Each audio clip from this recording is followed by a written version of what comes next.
আচ্ছা, আমরা পৃথিবীর কোনো পণ্ডিত বা কোনো জ্ঞানী ব্যক্তির কাছে জিজ্ঞাসা করছি না, জিজ্ঞাসা করছি আল্লাহর কোরআনের কাছে। আমি দুইটা প্রশ্ন দিয়ে আলোচনার মধ্যে ঢুকে পড়তে চাই। প্রথম প্রশ্ন হচ্ছে, কোরআন তুমি এসেছো কার কাছ থেকে? দ্বিতীয় প্রশ্ন হলো, কোরআন তুমি এসেছো কার কাছে? প্রশ্ন কয়টা? সকলে আমাকে একটু সহযোগিতা করবেন। প্রশ্ন কয়টা?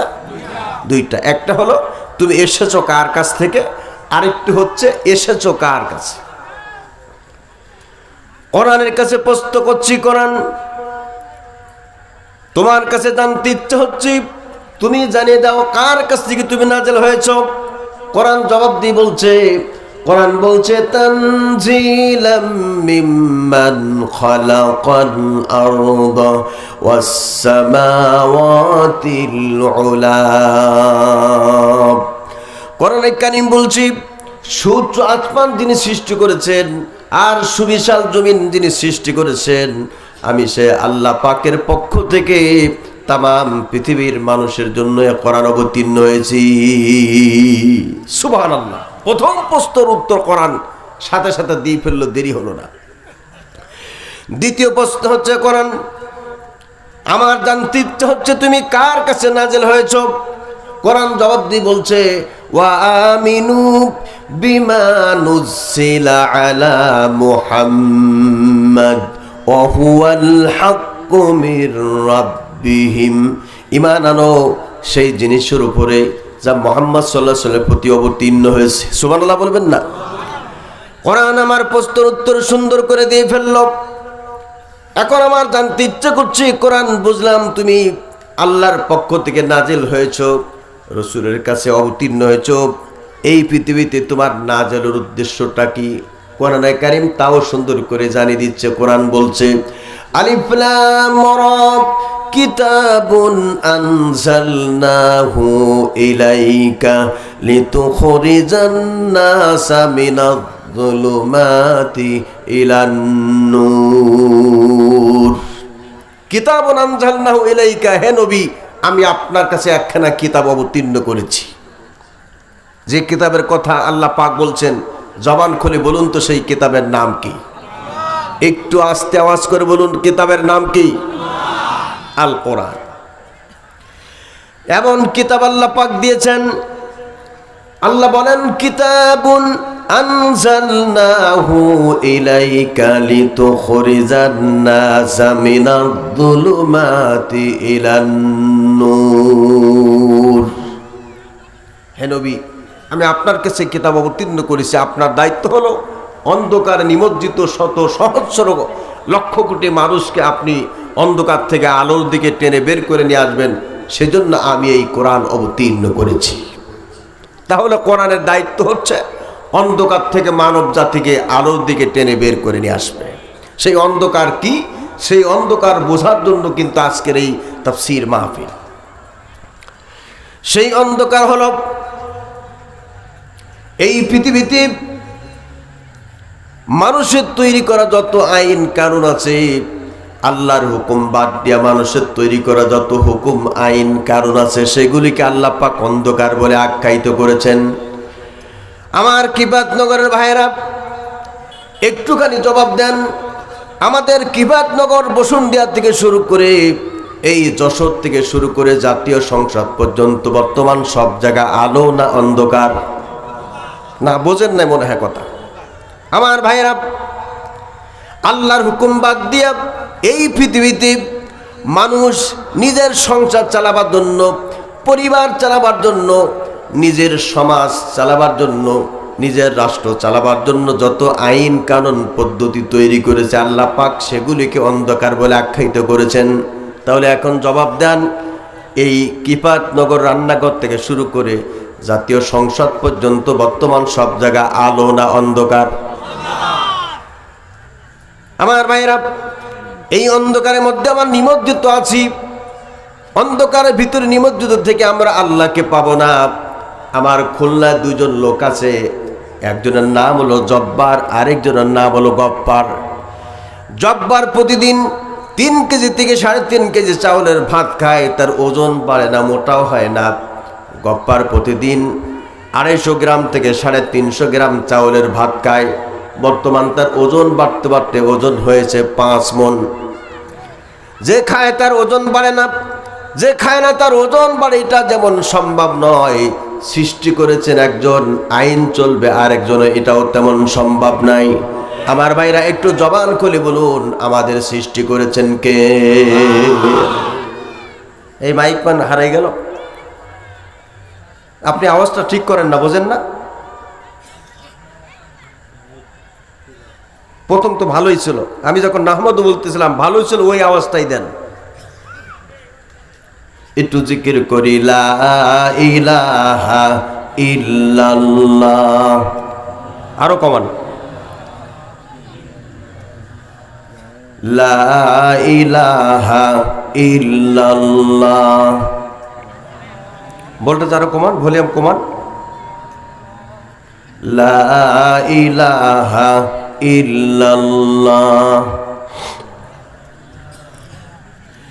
লা ইলাহা ইল্লাল্লাহু মুহাম্মাদুর রাসূলুল্লাহ। আমি আপনাদের কাছে প্রশ্ন করছিলাম, বলুন তো এই জমিনের মালিককে?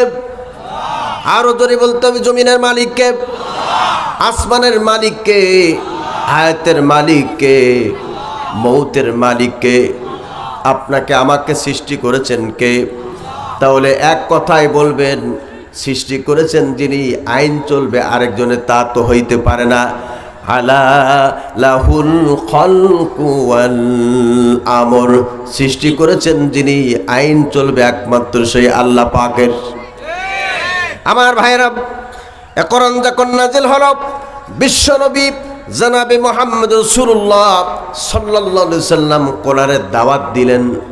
আবু জাহেল বলল, এ কোরআন মুহাম্মদ নিজেই রচনা করেছে, নিজেই বানিয়েছে।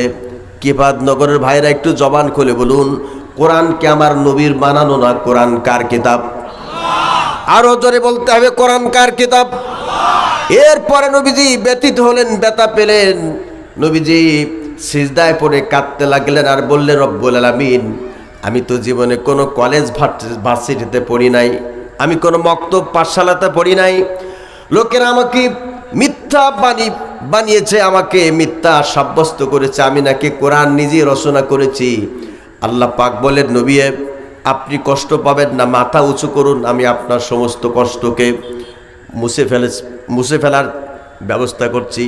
আল্লাহ রাব্বুল আলামিন নবীকে সান্ত্বনা দিয়ে বললেন, নবী আপনি বলুন, तमाम বিশ্বের মানুষকে জানিয়ে দিন, ওয়া ইন কুনতুম ফি রাইবিম মিম্মা নাযালনা আলা আবদিনা ফাআতু বিসূরাতিম মিন মিসলি ওয়াদউ শুহাদাআকুম মিন দুনিল্লাহি ইন কুনতুম সাদিকিন।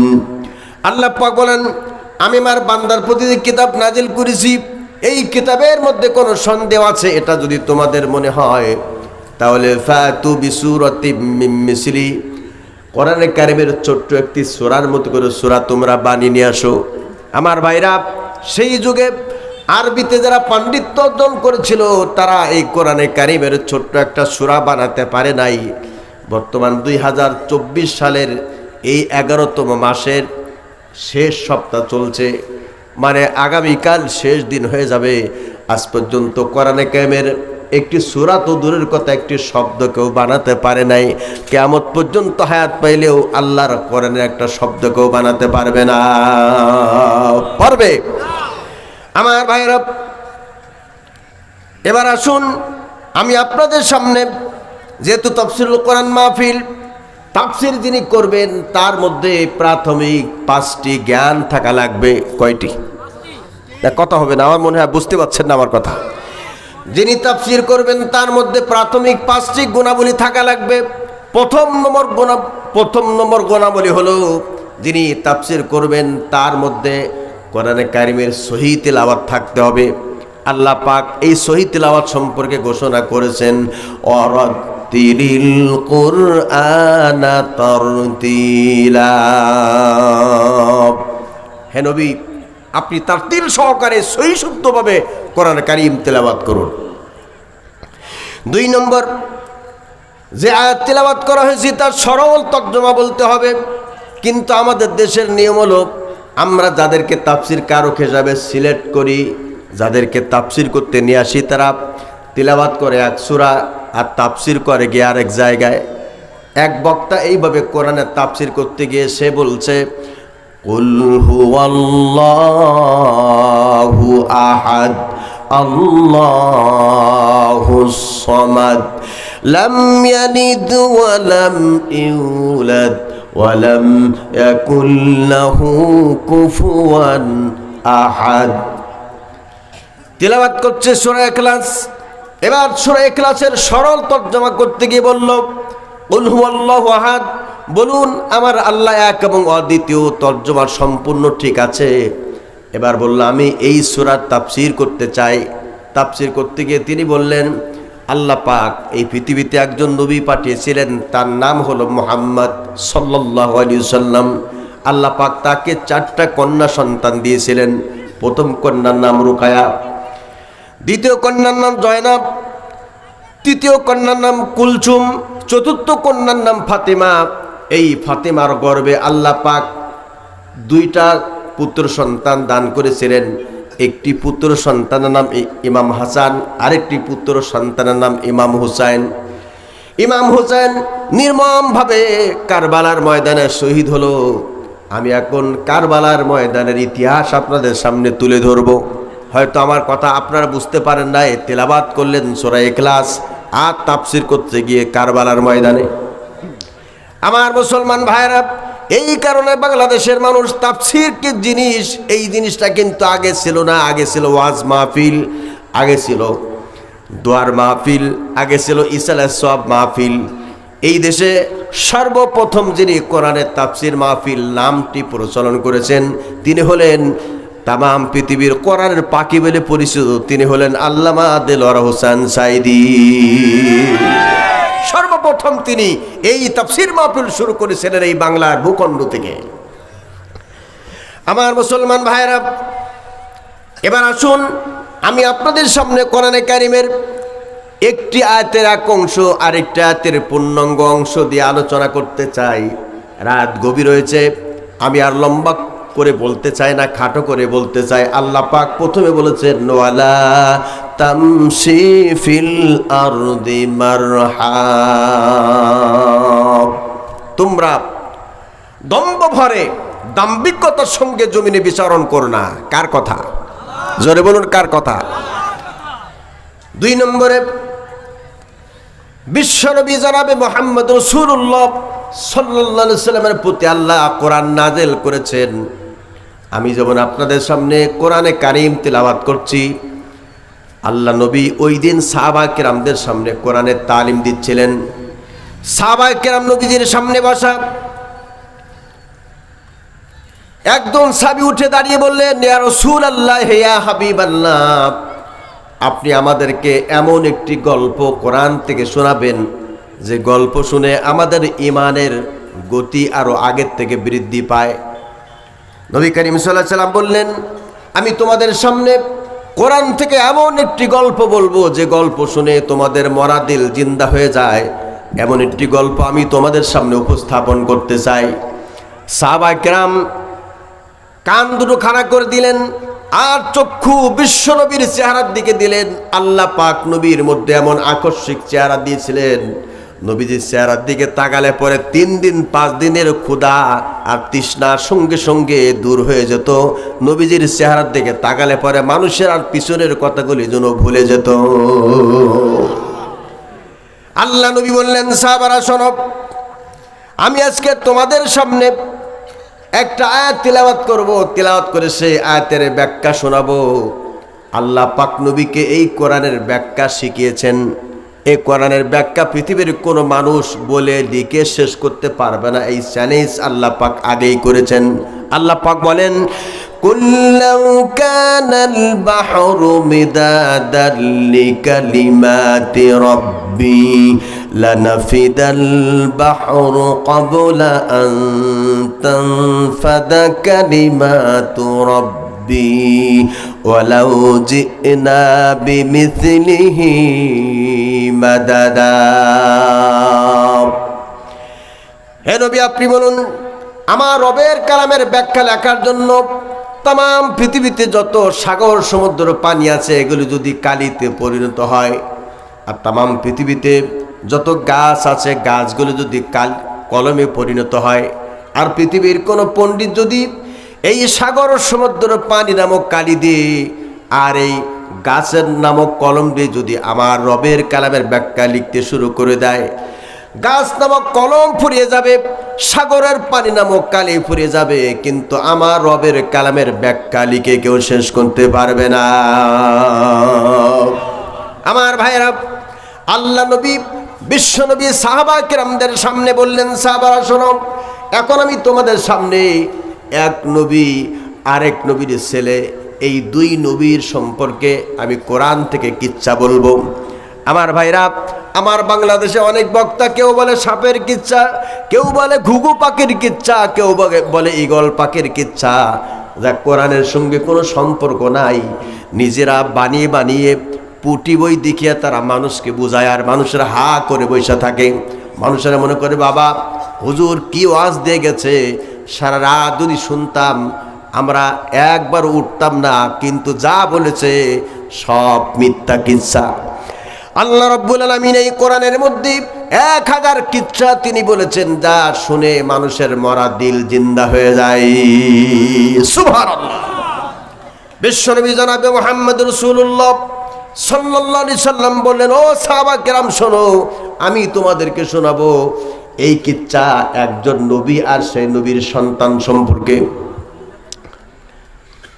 ওয়ালাকাদ আতাইনা দাউদা ওয়া সুলাইমানা ইলমা। আল্লাহ পাক বলেন, আমি দাউদকে এবং তদীয় পুত্র সুলাইমান উভয়কে আমার পক্ষ থেকে আমি এলেম দান করেছিলাম, জ্ঞানে পরিপূর্ণ করেছিলাম। সুবহানাল্লাহ বলতে ইচ্ছা হয় না? বিশ্বনবী সাহাবাদেরকে বললেন, সাহাবারা শুরু করে দিলাম। আমার ভাইরা, এই পৃথিবীতে আল্লাহ রাব্বুল আলামিন একজন কণ্ঠশিল্পী আমাদের জন্য দিয়েছেন, তাম বিশ্বের মানুষের জন্য দিয়েছেন। আবার জান্নাতের মধ্যে এই কণ্ঠশিল্পী কিয়ামতের দিন আমাদেরকে আল্লাহর কোরআনের হাফেজ আল্লাহ তাকে বানাবেন, আবার জান্নাতের মধ্যে আমাদেরকে এই কোরআন শুনে ধন্য করবেন। তিনি হলেন এই দুনিয়ার কণ্ঠশিল্পী, তিনি হলেন হযরতে দাউদ আলাইহিস সালাম। তাফসীর ইবনে কাসিরের ভিতরে হযরতে দাউদ সম্পর্কে আল্লামা ইমাদুদ্দিন ইবনে কাসির লিখেছেন, দাউদ আলাইহিস সালামকে আল্লাহ পাক 19টি ছেলে সন্তান দান করেছিলেন। কথা বলুন কয়টা? 19টি ছেলে সন্তান দিয়েছিলেন। দাউদ আলাইহিস সালাম একটানা 53 বছর রাষ্ট্র পরিচালনা করেছেন। রাষ্ট্র পরিচালনা করতে গিয়ে উনি মনে করলেন আমার হায়াত শেষ হয়ে গিয়েছে। আল্লাহর কাছে 2টা হাত তুলে বললেন, রব্বুল আলামিন, বোধহয় আমি ইন্তেকাল হয়ে যাব, পৃথিবী থেকে বিদায় নিয়ে চলে যাব। আমার আশঙ্কা হচ্ছে আমার ইন্তেকালের পরে এমন কোন স্বৈরাচারী এই সিংহাসনে বসে বিচার করবে, যা আমি মারা গেলে পরে আমার কবরে অশান্তি হবে। এই আশঙ্কা বিরাজ করছি।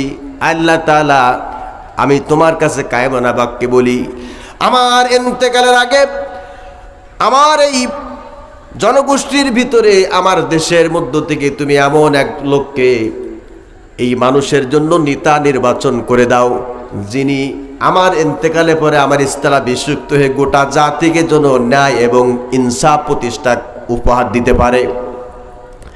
আল্লাহ রাব্বুল আলামিন দাউদকে বললেন, দাউদ রে, আমি তোমাকে 19টা ছেলে সন্তান দান করেছি, এই ছেলেদেরকে কাটার বন্দি করে দাঁড় করিয়ে দাও।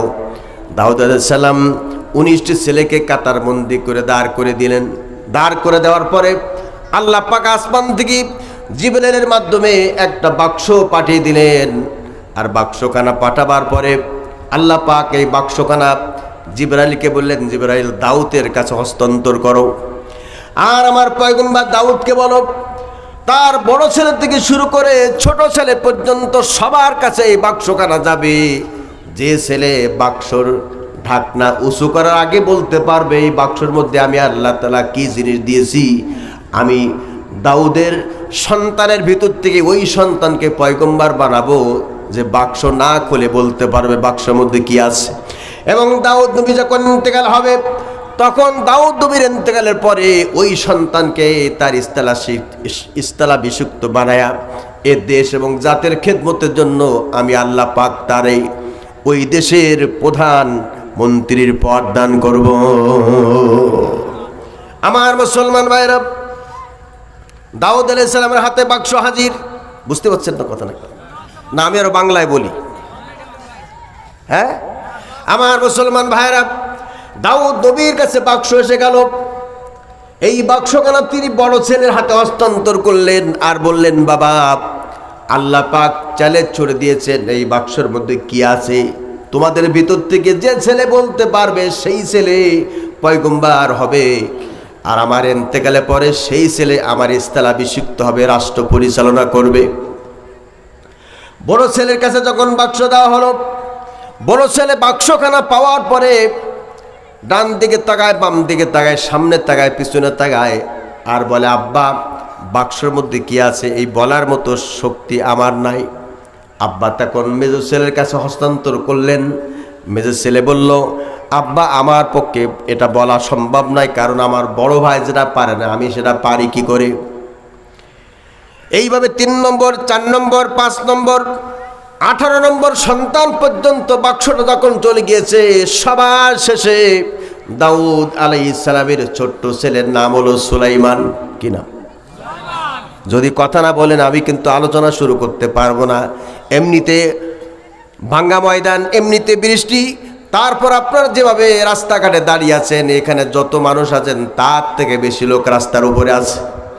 এমনকি এই মাহফিলের যতগুলি ভলেন্টিয়ার স্বেচ্ছাসেবক আমি দেখলাম, তারা যদি ময়দানে বসতো, এই ফাঁকা জায়গাগুলি কোরআনের প্রেমিক হিসাবে আল্লাহ কবুল করে নিত। ঠিক কিনা? আমার মুসলমান ভাইরা, সবার শেষে আল্লাহর পয়গম্বর দাউদ নবীর সর্বকনিষ্ঠ ছেলে সুলাইমান, তার হাতে যখন বাক্সখানা গিয়েছে, দাউদ নবী তাকায় দেখলেন বাক্সটা যাওয়ার সঙ্গে সঙ্গে ছেলের চেহারা পরিবর্তন হয়ে গেছে। কারণ বাপ মা জানে যে ছেলে ছোট্টবেলা থেকে আচার আচরণ ভালো, তাহজিব তামাদ্দুন ভালো, লেনদেন ভালো, এ ছেলেটি ভবিষ্যতে জাতির খেদমত করবে।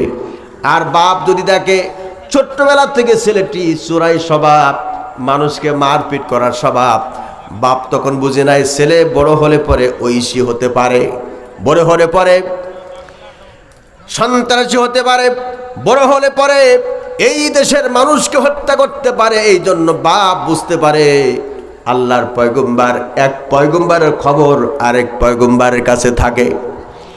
দাউদ আলাইহিস সালাম কলিজার টুকরা সুলাইমানের চেহারার দিকে যখন তাকিয়েছে, তাকাবার সঙ্গে সঙ্গে সুলাইমানের রূপ পরিবর্তন হয়ে গেছে। সুলাইমান আলাইহিস সালাম মুচকি একটা হাসি দিয়েছেন। এমনি তো ছোট্ট মানুষ, এরপর আল্লাহ পাক তাকে পয়গম্বর বানাবেন। যারা পয়গম্বর হয় ছোট্টবেলা থেকে আল্লাহ পাক তাদের চেহারার মধ্যে একটা নূর দিয়ে দেয়। দাউদ আলাইহিস সালাম বললেন, বাবা, তোমার 18টা ভাই কেউ পারলো না বাক্সর মধ্যে কি আছে, তুমি কি বেটা বলতে পারবে বাক্সর মধ্যে কি আছে? দাউদ আলাইহিস সালাম বলে, আব্বা, এই সন্তানের দিকে তাকায় ছোট্ট বাচ্চা সুলাইমান বলে, আব্বা, এই বাক্সের মধ্যে আল্লাহ পাক 3টা জিনিস আপনার জন্য উপহার দিয়েছেন। আব্বা বলল, তুমি বাক্স খুললেই না কি করে বললে? সুলাইমান বলেন, আব্বা গো, কিভাবে বলেছি তা আমি বলতে পারি না, তবে আব্বা, যখন আপনি আমার হাতে বাক্সটা দিয়েছেন তখন আমি চক্ষু বন্ধ করে আমার রবকে ডেকেছিলাম, ওগো আমার আল্লাহ, তুমি যাকে সম্মান দাও পৃথিবীর মানুষ তাকে অপমান করতে পারে না। আল্লাহ তাআলা, তুমি যাকে ইজ্জত দাও পৃথিবীর মানুষ তাকে বেইজ্জত করতে পারে না। তুমি যাকে ক্ষমতা দাও পৃথিবীর মানুষ তাকে তার কাছ থেকে ক্ষমতা কেড়ে নিতে পারে না। আর যার কাছ থেকে ক্ষমতা কেড়ে নাও তাকে কেউ ক্ষমতার মস্তানে টিকায় রাখতে পারে না। আমার ভাইরা, এইভাবে করে সুলাইমান বিনয়ের সঙ্গে আব্বার সামনে বলতে বলতে আব্বা বললেন, বেটা, তাহলে তুমি বলো দেখি আল্লাহ কোন 3টা জিনিস এই বাক্সের মধ্যে দিয়েছেন? সুলাইমান বললেন, আব্বা গো, বাক্সর মধ্যে প্রধানত আল্লাহ রাব্বুল আলামিন একটা জিনিস দিয়েছেন, এই জিনিসটা পড়ার সঙ্গে সঙ্গে আপনার ক্ষমতা আরো 32 বছর বেড়ে যাবে, তার মানে আপনার হায়াত আরো 32 বছর বেড়ে যাবে। আল্লাহর পয়গম্বর দাউদ বললেন, বাবা কি সে জিনিস আল্লাহ পাক দিয়েছেন? সুলাইমান বলেন, আব্বা গো, বাক্সর মধ্যে আল্লাহ রাব্বুল আলামিন আসমান থেকে জান্নাতের ভিতর থেকে একুত পাথর সমৃদ্ধ একটি আংটি আপনার জন্য দিয়েছেন। আংটিখানা পরার সঙ্গে আপনার ক্ষমতা 53 বছর থেকে আরো 32 বছর আল্লাহ পাক বাড়িয়ে দিবেন। দাউদ নবী বলেন, আমি তোমার কথা বিশ্বাস করি না। সুলাইমান বলেন, আব্বা গো, ছোট্টবেলা থেকে আমার মিথ্যা কথা বলার কোনো অভ্যাস নাই, কারণ আমি একজন পয়গম্বরের ছেলে, আমি কখনো মিথ্যা কথা বলি না। দাউদ নবী বললেন, বাবা তাহলে তুই আমার কাছে আসো। কাছে আসার সঙ্গে আব্বা বলল, নিজ হাতে বাক্সর উপরে ঢাকনাটা উল্টাও। ঢাকনাটা উল্টালেন। উল্টানোর সঙ্গে সঙ্গে দাউদ নবী দেখতে পেলেন বাক্সের মধ্যে একটা একুত পাথর সম্মিলিত একটা জান্নাতি আংটি ঝিকিমিকি ঝিকিমিকি করছে, যেন সূর্যের আলো পড়ে আরো বেশি চাকচিক্য হয়ে গেছে। আল্লাহর পয়গম্বর দাউদ আংটিখানা হাতেই পড়লেন। পড়ার সঙ্গে সঙ্গে আল্লাহ পাক বলেন, দাউদ রে, এই আংটিখানা আমি আল্লাহ তোমাকে ক্ষমতার জন্য আমার পক্ষ থেকে দান করেছি। আমার মুসলমান ভাইরা, এইভাবে করে হযরতে দাউদ নবী দীর্ঘদিন ধরে আল্লাহর হুকুম মোতাবেক আংটি পাওয়ার পরে তিনি ক্ষমতার মসনদ ধরে রাখলেন, মানুষকে শান্তি দিলেন, অভয় দিলেন, আর বললেন, আমি আল্লাহর পয়গম্বর, আরেক দিক থেকে আমি বাদশাহ। আমার ইন্তেকালে পরে ছেলেদেরকে নসিহত করে বলে যাচ্ছে, ও বাবারা শোনো, তোমরা 19 ভাই কেউ যেন আংটি নিয়ে কামড়াকামড়ি করবে না, মারামারি করবে না। আমি মারা যাওয়ার পরে আমার ছোট ছেলে সুলাইমানকে আংটিটা আমি অ্যাডভান্স দান করে গেলাম। আমার ইন্তেকালে পরে কেউ যেন তার কাছে আংটি নেওয়ার জন্য জোর জবরদস্তি না করে, আমি তার অ্যাডভান্স আংটি দিয়ে গেলাম। আর আংটি পাওয়ার সঙ্গে আমার স্থলাভিষিক্ত সুলাইমান হবে, তোমরা সবাই তার আনুগত্য করো। আমার মুসলমান ভাইরা, আমরা তো দুনিয়াতে দেখি বাবা হজে যাচ্ছে, যাওয়ার সময় বড় ছেলেকে ডেকেছে, মেজো ছেলেকে ডেকেছে, সেজো ছেলেকে ডেকেছে, ছোট ছেলেকে ডেকেছে, একটা মাত্র কন্যাটাকে পাশে ডেকে বলল, বড় ছেলেকে বলল, বসুন দিয়া মরে ওই 3টা দোকান তোরা 3 ভাই নিবি। আর ছোট ছেলেকে বলল, বাড়ির উপরে যে ভিটে বাড়ি আছে এটা তুই অর্ধেক নিবি আর তোর মা অর্ধেক নিবে। মেয়েটি পাশে দাঁড়িয়ে বলল, আব্বা সবাইকে সব কিছু তুমি দিলা, আব্বা আমি তো তোমার সন্তান, আমাকে তুমি কিছুই দিলে না।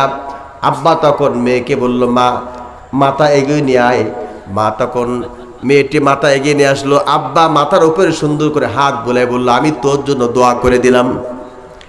উনি হজ করতে যাচ্ছেন, নিজের কন্যাকে ফাঁকি দিয়ে হজ করতে যাচ্ছেন। আমার ভাইরা, আল্লাহ পাক বলেন, তুমি হাজি নামক পাজি, হজ করতে আসবে বটে, তোমার হজটা জিদ্দা সাগরের পারে থাকবে, এই হজটা জিদ্দা সাগর পার হবে না, কারণ আমি আল্লাহ তোমার ঈমান দেখে বিচার করি, আমি তোমার দাড়ি টুপি জুব্বা দেখে আমি আল্লাহ পাক বিচার করি না।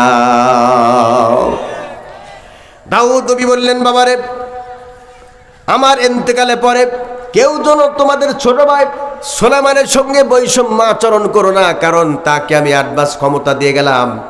ইতিমধ্যে হযরত দাউদ আলাইহিস সালাম ইন্তেকাল হলেন।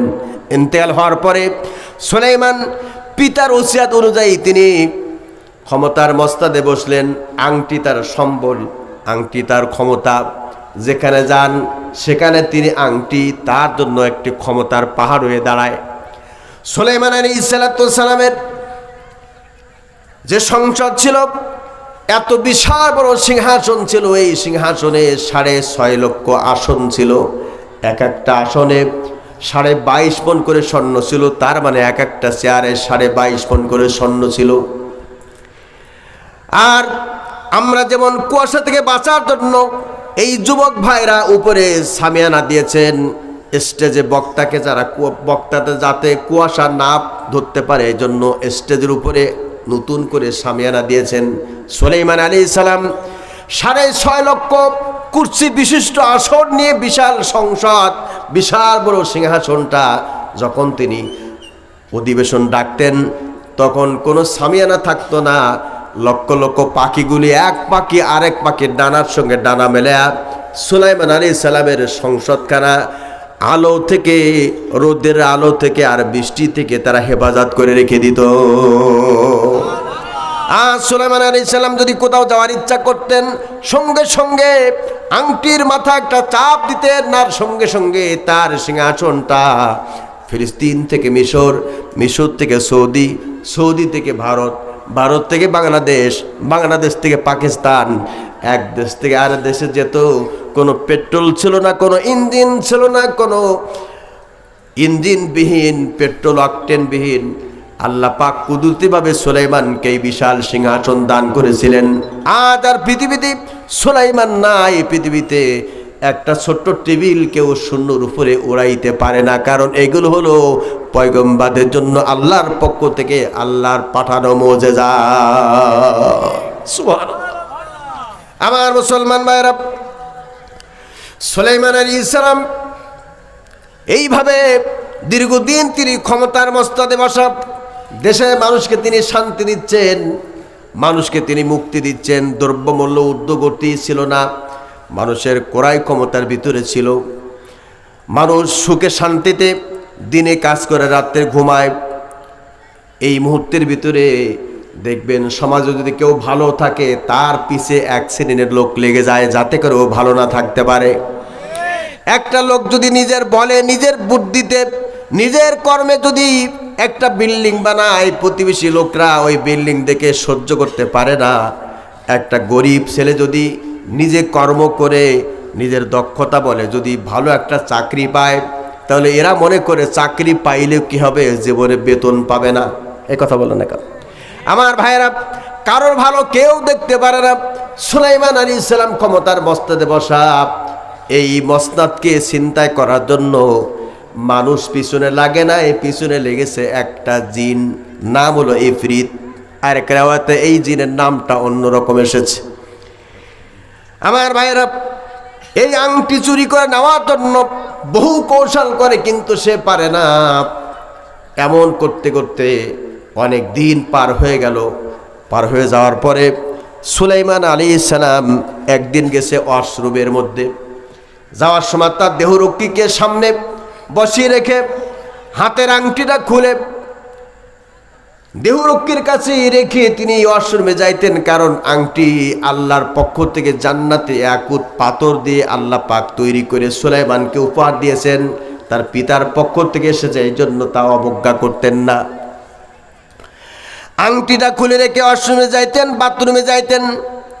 অন্য দিনের মতো করে আংটিটা তিনি খুলে তার দেহরক্ষীর কাছে রেখে এবার সুলাইমান আলাইহিস সালাম ওয়াশরুমে গিয়েছেন। এরপরে দুষ্টু জিনটি মনে করলো আজকের আমার জীবনের জন্য সুবর্ণ সুযোগ। জিনদের আল্লাহ পাক শক্তি দিয়েছেন, ওই শক্তি দিয়ে জিন মাঝে মাঝে নিজে পরিবর্তন হয়। কোনো সময় সাপ হয়, কোনো সময় বিড়াল হয়, কোনো সময় কুকুর হয়, কোনো সময় মানুষের আকৃতি পরিবর্তন করে। ওই দিনকের কথা, সুলাইমান আলাইহিস সালামের আকৃতি ধারণ করে, যেমন সুলাইমানের দাড়ি ছিল, যেমন সুলাইমানের জুব্বা ছিল, যেমন সুলাইমানের জুতা ছিল, যেমন সুলাইমানের মাথায় পাগড়ি ছিল, অবিকাল সুলাইমানের মতো করে এসে দেহরক্ষীর কাছে এসে বলে আংটি দাও। দেহরক্ষী বলার সঙ্গে আংটি দিয়ে দিয়েছে। আংটিখানা যেই মাত্র হাতের মধ্যে পড়েছে, পরার সঙ্গে তার ক্ষমতা, আংটি মানে ক্ষমতা, আংটি পরার সঙ্গে সঙ্গে তার গাটা গরম হয়ে গিয়েছে। আংটিখানা নিয়া এবার সংসদে গিয়ে বসছে। বসার পরে জাতির উদ্দেশ্যে ভাষণ দিতে শুরু করেছে, আর বলেছে, ও জাতি, আমি তোমাদের জন্য, সকলের জন্য নির্বাচিত একটি নতুন মন্ত্রী এসেছি। এতদিন ধরে তোমরা যার পিছনে ঘুরতে এসেছিল ভুয়া, আমি তোমাদেরকে শান্তি দিব, আমি তোমাদেরকে জানমাল সব কিছু তোমাদের উপহার দিব, যা কিছু দরকার তা দিব, যা কিছু দরকার না তাও দিব। আমার ভাইরা, আমরা তো তাই দেখেছিলাম এই দেশে এমন একটি জগতের পাতল আমাদের উপরে 16টি বছর চাপিয়েছিল। তারা এই দেশের প্রশাসনকে এই কথা বলে তারা ঠান্ডা করে রেখেছিল, কি চাও তোমরা, যা চাও তা দিব, যা চাও না তা দিব, শর্ত হলো আমাকে যেন 41 সাল পর্যন্ত ক্ষমতায় তোমরা ধরে রাখতে পারো। আমার মুসলমান ভাইরা, ওই নকল সুলেমান সংসদে এসে যখন ভাষণ দিচ্ছে, এবার আমার এলাকার ভাইরা একটু জবান খুলে বলুন, এই কিপাতনগরের ভাইরা জবান খুলে বলুন, এই মুহূর্তে যিনি সংসদে ভাষণ দিচ্ছেন তিনি বৈধ না অবৈধ? আরে কথা বলে না, আরো জোরে বলেন, বৈধ না অবৈধ? আমার ভাইরা, হয়তো আপনারা মনে করতে পারেন আমি কৌশলে কোনো রাজনীতি করছি না, আমি কোনো রাজনৈতিক দলের লিডারের শিপ নিয়ে এসে আমি আলোচনা করছি না, আমি কোনো প্রতীক নিয়ে আপনাদের কাছে ভোট প্রার্থনা করতে আসি নাই। আমি এসেছি আল্লাহ পাকের সেই কথাগুলি বলতে, যে কথাগুলি বলার জন্য আল্লাহ পাক রসুলকে ডাইরেক্ট নির্দেশ দিয়েছেন। ইয়া আইয়ুহার রাসূল বাল্লিগ মা উনজিলা ইলাইকা মির রাব্বিক ওয়া ইন লাম তাফআল ফামা বাল্লাগতা রিসালাতা। হে নবী, আমি আপনার কাছে যে কোরআনে কারীমের যতগুলি আয়াত নাজিল করেছি আপনি তা খুলে খুলে গোটা পৃথিবীর মানুষের কাছে পৌঁছে দেন। আমার দেশের লোকেরা কেউ আছে বলে কোরআনে কারীমের, তার মানে হলো এই মোট কোরআনে কারীমের আয়াত হলো মানে পারা হলো 90টা, 90 পারা কালাম, তার 30 পারা হলো প্রকাশ্যে, আর 60 পারা হলো গোপনে, মানে 30 পারা হলো জাহিরি আর 60 পারা হলো বাতিনি। এই জাহিরি কালাম দিয়ে মানুষকে বোঝায়, আর বাতিনি কালাম নাকি আলাদা থাকে। আমার ভাইরা, কোরআনে কারিমে কোনো জায়গায় কোনো বাতিনি কালাম নাই, যা আছে সব জাহিরি কালাম, যা আছে সব প্রকাশ্যে আল্লাহ পাক বলতে বলেছেন। কেউ যদি কোনো আয়াতকে গোপন করে, এটাকে যদি বিকৃত করে, গোপন করে, আল্লাহ পাক কিয়ামতের দিন তার জিহ্বা কেটে দেবেন, আর বলবেন বক্তারে তুমি মানুষের পিটানি খাওয়ার ভয়তে হক কথা বলো নাই, বক্তা আসো আজকে তোমার আমি তক্তা বানাবো। এই কথা বলেন না কেন? আমার ভাইরা, কাজেই কোরআনে কারিমে কোনো কথা গোপন নয়, সব আছে ওপেন, ঠিক কিনা? আমার মুসলমান ভাইরা, এবার আমি জানতে চাই, বলুন তো কোরআনে কারিমের মধ্যে কোনো রাজনীতির ব্যাপার স্যাপার আছে নাকি? আরো জোরে কোন আছে নাকি? আল্লাহ নিজেই বলছেন, وَنَزَّلْنَا عَلَيْكَ الْكِتَابَ تِبْيَانًا لِكُلِّ شَيْءٍ وَهُدًى وَرَحْمَةً وَبُشْرَى لِلْمُسْلِمِينَ। শুধু রাজনীতি কেন, অর্থনীতি কেন, সমাজনীতি কেন, পৌরনীতি কেন, শিক্ষানীতি কেন, বন্টন নীতি কেন, সমস্ত নীতিমালার নীতি গ্রন্থের নাম হচ্ছে আল কোরআন। আরো জোরে বলেন ঠিক কিনা? সুতরাং আমাদের জীবনের শ্রেষ্ঠ স্লোগান হচ্ছে, কোরআন আছে যেখানে আমরা আছি সেখানে, কোরআন নাই যেখানে আমরা নাই সেখানে।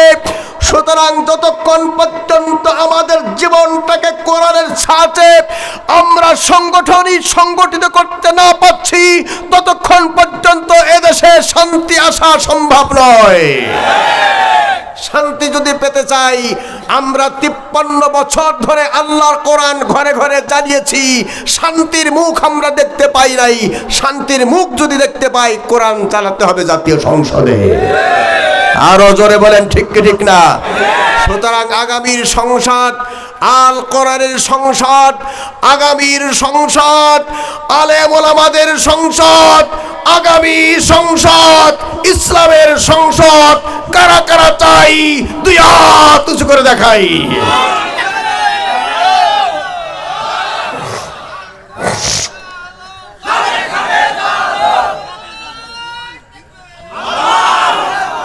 আপনাদের কষ্ট হয়ে যাচ্ছে তাই না?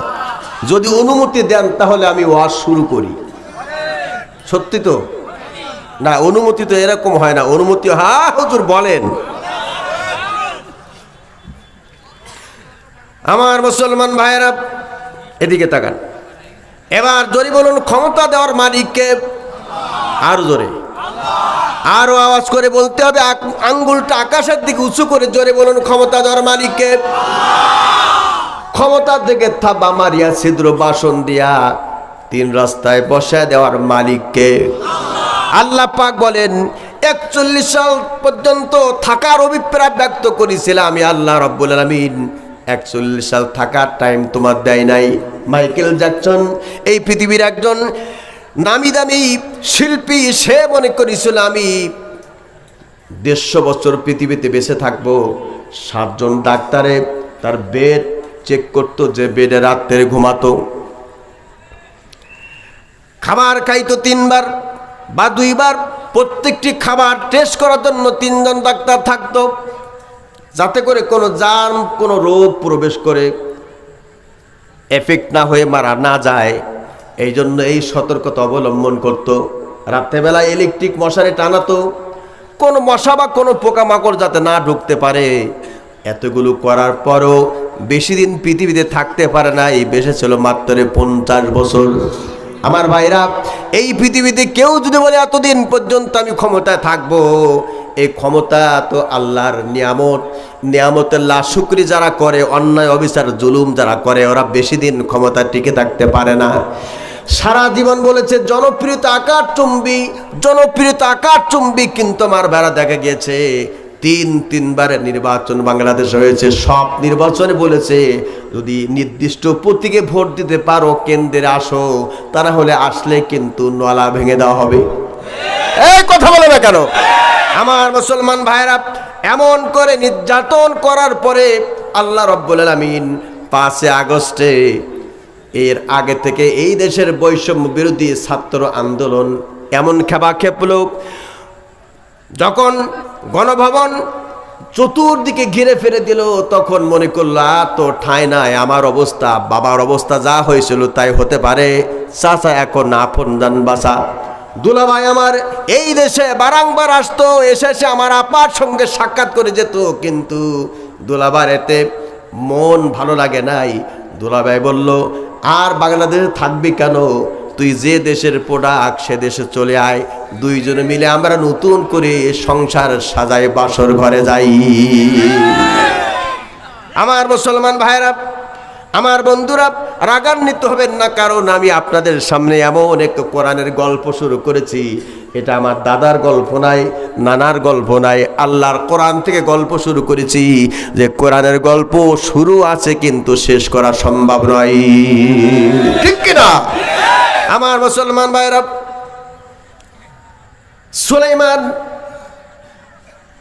এখনো কিন্তু তিনি টের পাননি। ওয়াশরুম থেকে আসছে, আসার পরে তার দেহরক্ষীর কাছে বলল, দেহরক্ষী আমার আংটি দাও। দেহরক্ষী তখন ওনার চেহারার দিকে একবার তাকায়, পায়ের দিকে একবার তাকায়, পাগড়ির দিকে একবার তাকায়, তাকায় থেকে অবিকল সেই লোকটি